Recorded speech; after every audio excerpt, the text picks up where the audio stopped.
failed negotiations, the police's message was clear.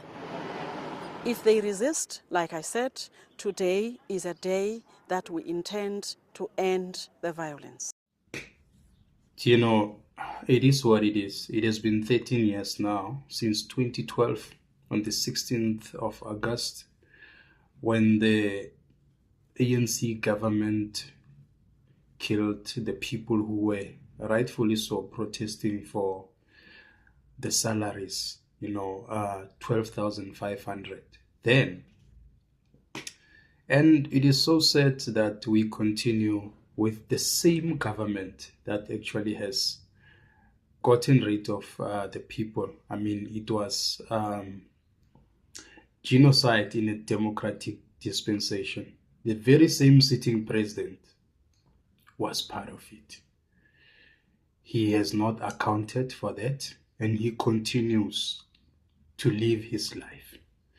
This is South Africa. As citizens of this country, we are oppressed by the very same liberation movements that we voted for, and we thought they will bring some sort of change to the lives of many poor South Africans. We still continue to be subjected to economic exclusion, to corruption, to many other things. Poor service delivery, lack of leadership, lack of accountability. And you start to wonder, actually, were these people really, really ready to run this country? A final plea by AMCU's President Joseph Matunjwa for workers to disperse peacefully fell on deaf ears.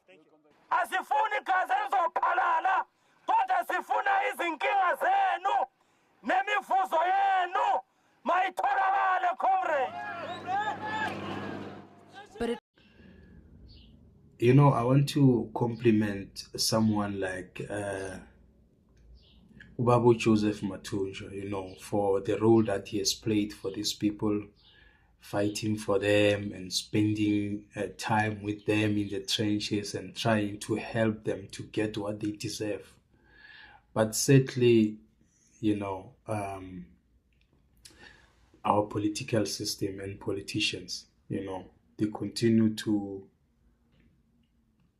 oppress those who want to exercise their rights, who want to live better lives through getting what they deserve. You come to realize that these liberation movements actually are the ones that are oppressing people. Sorry, I will talk about Zimbabwe.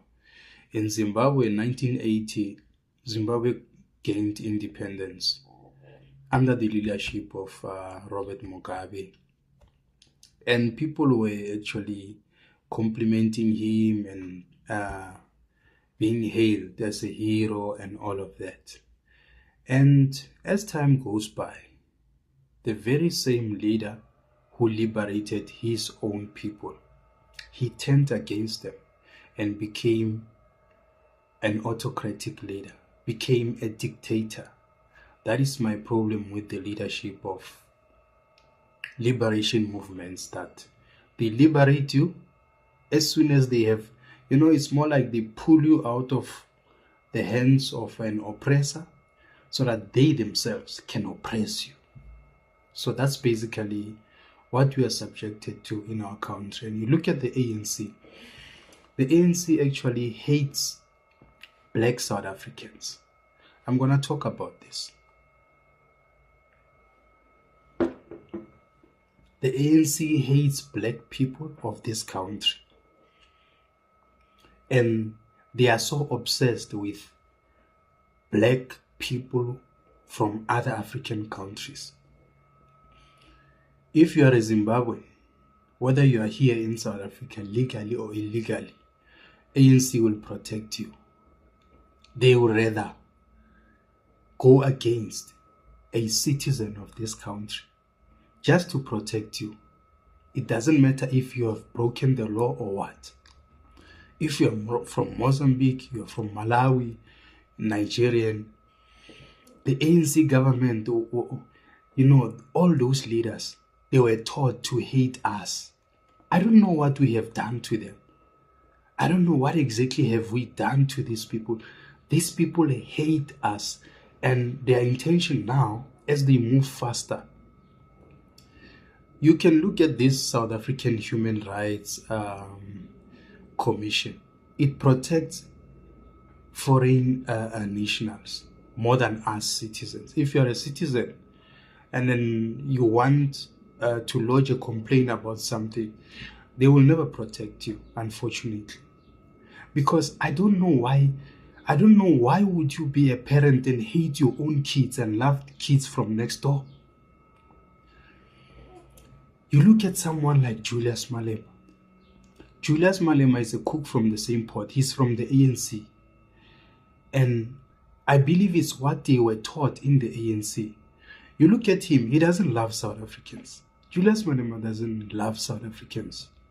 He loves Zimbabweans, Mozambicans, you know, our brothers and sisters. And we don't dispute the fact that, yes, they are our brothers and sisters, but they should not come here in our country illegally. They should not commit crimes. They should not make us feel like we are stepchildren of this country. But wait, what exactly is happening? Are these people maybe having business interests there in other African countries? Or what exactly is happening? You'll never know. All that I know is that they hate us. Let's continue watching this clip. They will get the 12,500 that they're looking for and stipulate on which day that they will get that money. Well, I'm just going to interrupt you there because I just want to point out that we're looking at the latest visuals from Lonmin. As you can see, police moving in there under heavy fire. They've moved into the area, and what we're seeing on our screens now is the police moving towards the workers. Honestly, in my wildest imaginations, I never anticipated anything of this scale. I don't think anybody did. And so when the shots started being fired, I thought, oh, the police had started firing.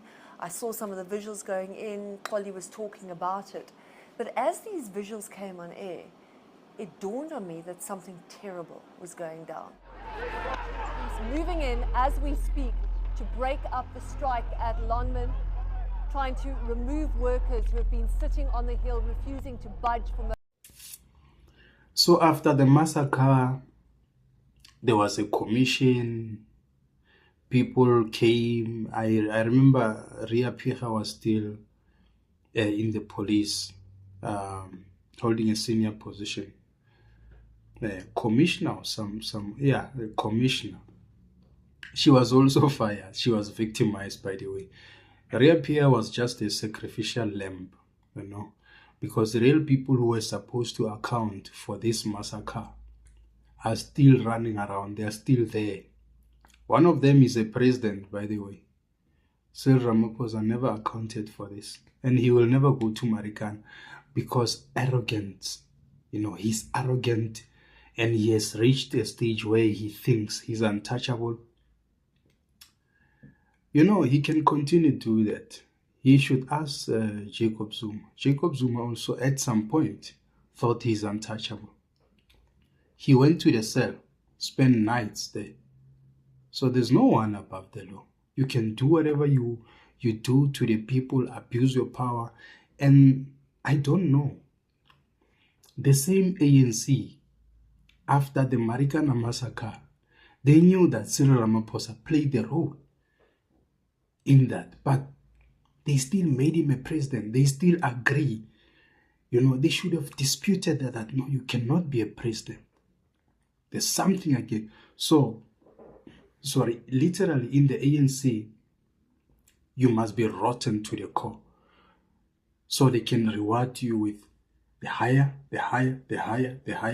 position until you become a president.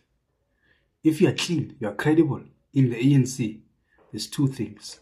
It's either they will assassinate your character or they will assassinate you in the ANC. So this is the kind of a government that we are subjected to. And when I see a black South African still continue to vote for the ANC, I become traumatized.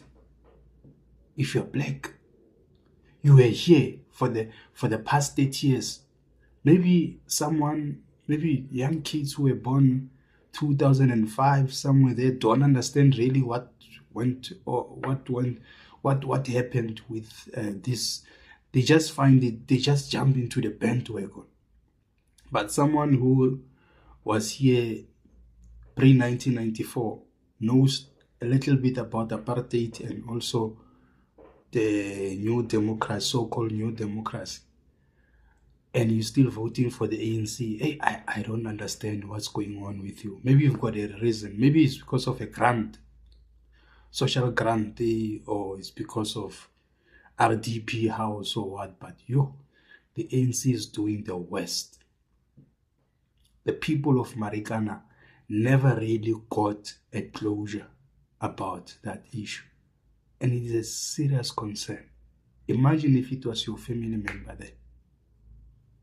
Widows were left because their husbands were killed. 34 minus a massacre of note under the ANC government. And you still vote for these people. What are you hoping for? What are you hoping for? What do you want from these people? You still continue to vote for them. Scary, man. Very scary. I was behind the camera. Cameras are in front, and we had 2 cameramen that day. Cameras are in front, and they have split. I cannot see where they are because there's also a lot of dust now, because what has started happening is that the police nyalas are now moving around. There are others that are pulling the razor wire. Right now, as I speak to you, I'm standing and so at that time I'm on air, and so I'm also trying to get as clear a reception as I possibly can because I'm on live television. Yes, you can't see me because I'm on the telephone, but I'm on live TV nonetheless, so I need to be clear enough to the person that's in studio, but I also need to hear. We did not know what was happening at this point. So I was very wary of saying people are being gunned down because they could have just been cowering from the gunshot.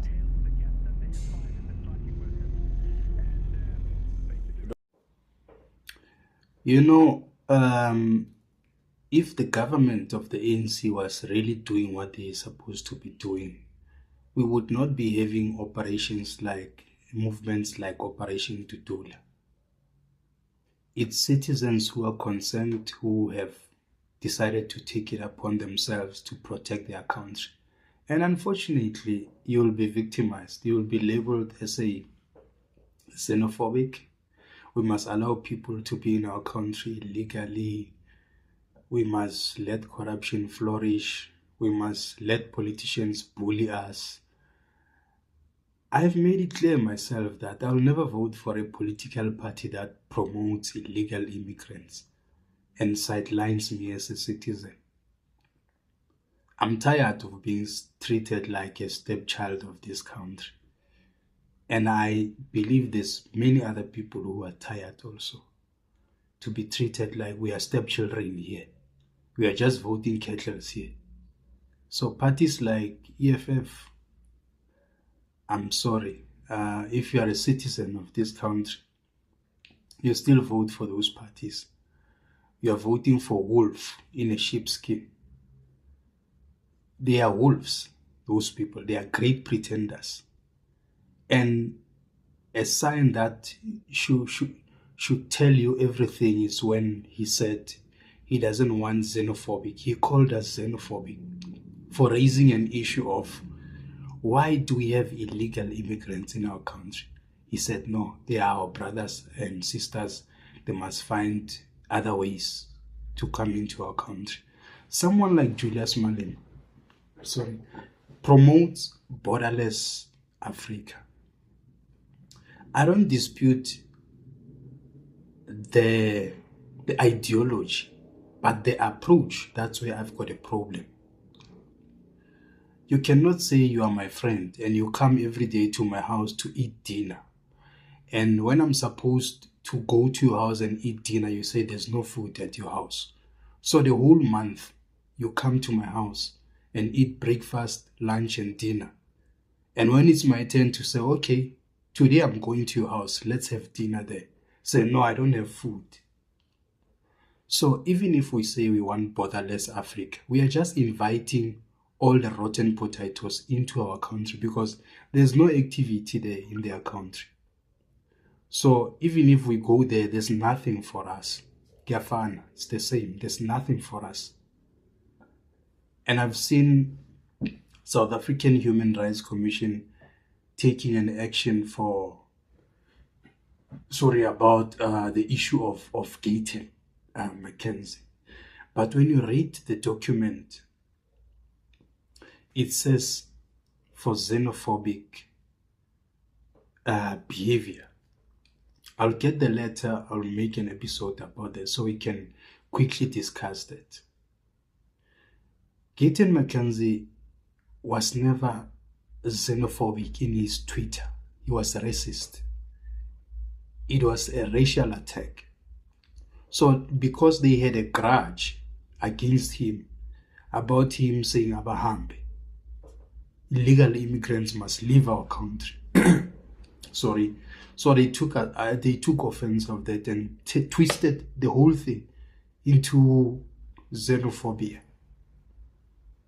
That's what they did. That's what they did. And I don't agree with them. And South African Human Rights Commission is one of those useless organizations that belongs to the ANC and pushes the mandate of the ANC. Yes, I understand they are employed, those people. They're getting paid. So it's like you are just singing for your supper. You don't represent us as citizens of this country. And sitting here, we ask ourselves one question. Who is going to protect us? Who is going to save us? It is so sad.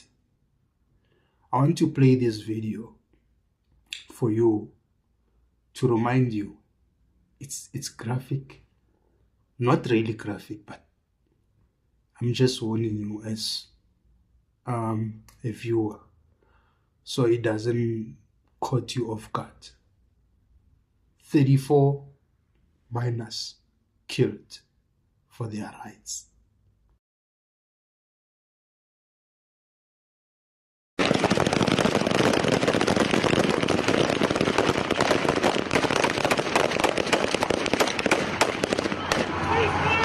Police opening fire on striking mine workers.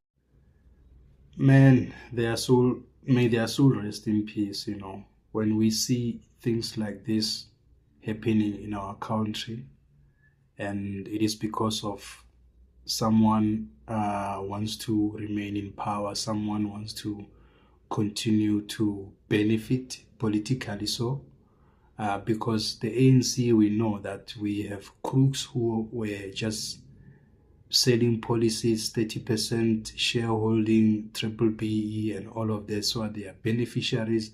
They've got a lot of money, they've stolen a lot of money, these people, but they continue to be greedy. You know, personally, if I was maybe someone like Patrice Motsepe, I know that, I benefited from triple B because those are the front examples. Even the likes of Julius Malema, the likes of Cyril Ramaphosa, those are triple B beneficiaries, tenderpreneurs of note. At least I would come back to the community and do something for them. It's not going to help you to continue to become, to being a capitalist, greedy. You want to have all the money must just come to you. There's a problem. There's a serious problem with that. And we see them flourishing with their lives, driving Bentleys, you know. You drive a car that costs almost 5 million, but there's a beggar on the streets there that when you drive by, you pass the very same person who's unemployed. And you're driving a 5 million car. as a black South African? Where are we going? Should we continue having this kind of people as leaders? I disagree. Every opportunity that we get, we must just vote them out. That's why I'm saying, as a black person, you're still voting for ANC. And you must really be dreaming. You must really be in your wildest dreams. What are they going to do for you? They can't save you. They don't like you. The ANC hates black people. It's a fact.